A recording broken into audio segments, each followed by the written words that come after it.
पौराणिक कथा के अनुसार इंद्रप्रस्थ के एक शहर में देवशर्मा नाम का एक ब्राह्मण रहता था।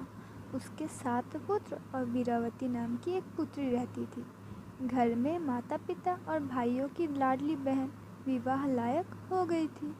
उसकी शादी एक उचित ब्राह्मण युवक से कर दी गई। इस बीच करवा चौथ का व्रत पड़ा। वीरावती अपने माता पिता और भाइयों के घर पर ही रहती थी। अपने पति की लंबी आयु के लिए व्रत तो रख लिया, लेकिन भूख उससे सहन न हो सकी और कमजोरी के कारण बेहोश होकर जमीन पर गिर गई। भाइयों से बहनों की यह हालत देखी नहीं गई। उन्हें पता था कि वीरावती प्रतिव्रता नारी है और बिना चंद्रमा को देखे अपना व्रत नहीं खोलेगी। इसलिए सभी भाइयों ने मिलकर एक योजना बनाई जिससे उनकी बहन भोजन ग्रहण कर ले।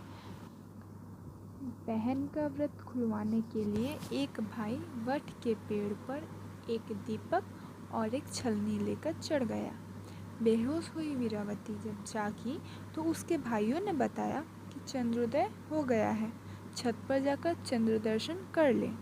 भाइयों की बात में आकर वीरावती काफ़ी व्याकुल हो गई और छत पर जाकर दीपक को चंद्रमा समझकर अपना व्रत खोल लिया। वीरावती ने व्रत खोलने के बाद जैसे ही भोजन ग्रहण किया, उसे अशुभ संकेत मिलने लगे। पहले कौर में बाल आ गया, दूसरे कौर में छींक आने लगी और तीसरे कौर में उसे अपने ससुराल वालों से निमंत्रण मिला। ससुराल में निमंत्रण पाकर वीरावती एकदम से ससुराल की ओर भागी। वहां जाकर उसने अपने पति को मृत पाया। पति को इस अवस्था में देखकर वह रोने लगी और करवा चौथ के व्रत के दौरान हुई भूल के लिए वह खुद को दोषी मानने लगी। उनकी यह बात सुनकर इंद्र देवता की पत्नी देवी इंद्राणी वीरावती को सांत्वना देने के लिए पहुंची। वीरावती ने देवी से करवा चौथ के दिन अपने पति की मृत्यु होने का कारण पूछा। उसने पूछा कि उसके पति जीवित कैसे हो सकते हैं। इस दौरान वीरावती का दुख देखकर देवी जी ने बताया कि उसने चंद्रमा को अर्घ दिए बिना ही व्रत तोड़ा था।